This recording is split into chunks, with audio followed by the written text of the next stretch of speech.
Pala'y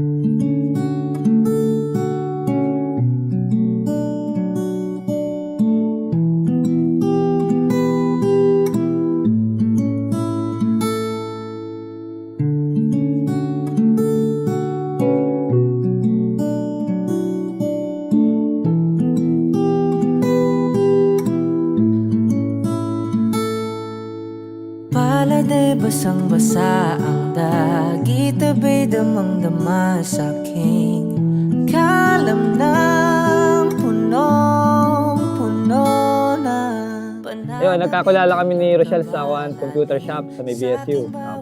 Kami magkakabarkada, magkakasama kami noon. Tapos yung tita ko yung may-ari ng shop.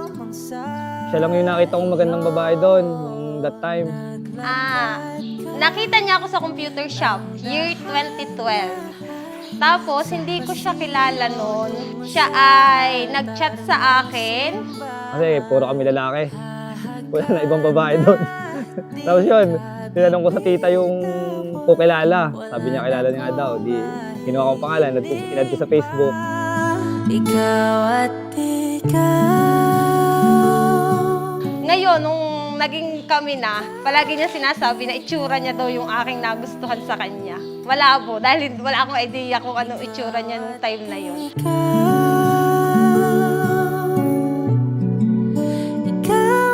Tapos yun, nag-chat kami.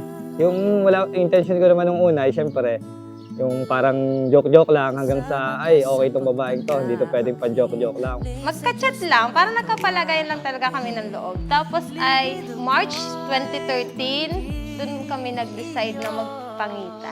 Naglakad ka ng dahan-dahan. Pang seryosohan talaga to. Tapos yun, tumagal yung pag-uusap hanggang sa naging okay kami, naging kami. Tapos nag-workout naman yung aming relationship. Tapos ito na, umabot kami dito. Basta nag-chat siya sa akin na i-yes ko daw kung yes, tapos i-ignore ko kung wala, kung walang pag-asa. Eh di yun, ini-yes ko na. Matagal na din ako naghintay. Ikaw at ikaw.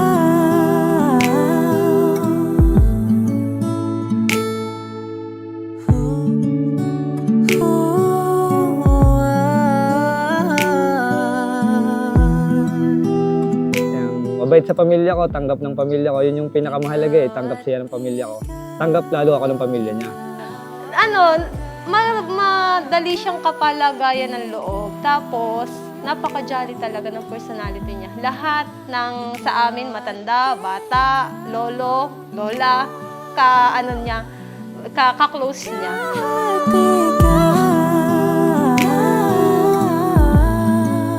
Ikaw at ikaw. Pala'y basang-basa ang dagit, abay damang-dama. Si Rochelle kasi responsible, tapos yung dedicated sa trabaho niya, yung mabait sa magulang niya. Parang halos wala kang masasabi doon, maligalig nga lang talaga minsan.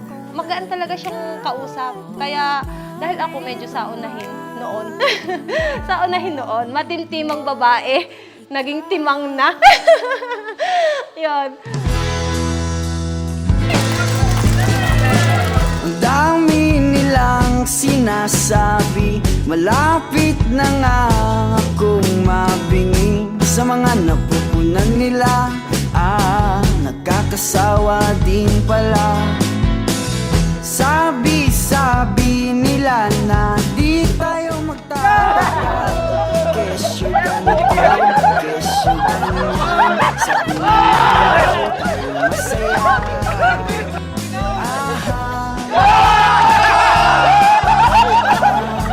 Wala tayong magagawa.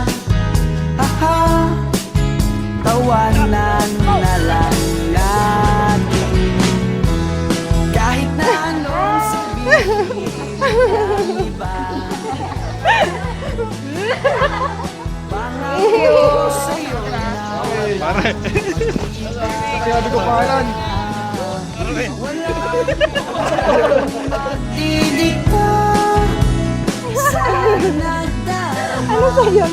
Kahit na anong sabihin ng iba, mahal kita.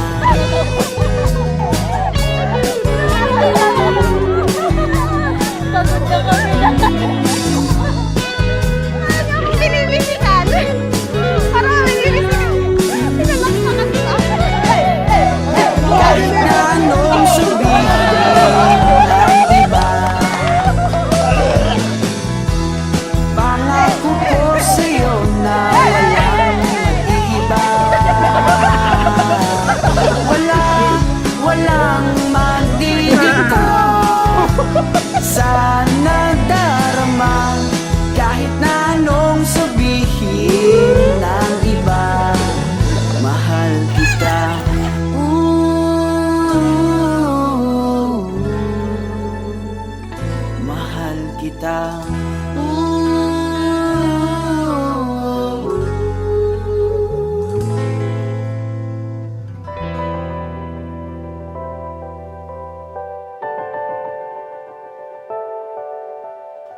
plano, bakit pera? For me, the definition of love is Rochelle. Dahil siya yung naging liwanag nung madilim yung buhay ko. Siya yung umalalay sa akin nung walang-wala pa ako hanggang ngayon. Tapos, ayun, siya na yung gusto kong makasama habang buhay. Sana pagpalain kayo ni Lord, hindi lang materially, kundi spiritually. Sana lubaw kayo, not only as human beings, but also as Christians who have faith in God. God bless you.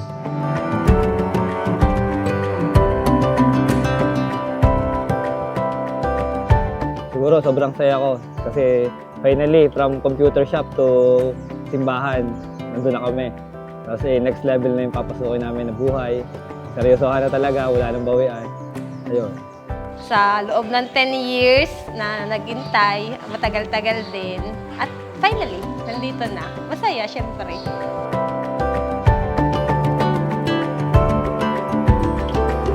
Thank you dahil finally nandito tayo sa puntong ito. Haharap tayo sa altar.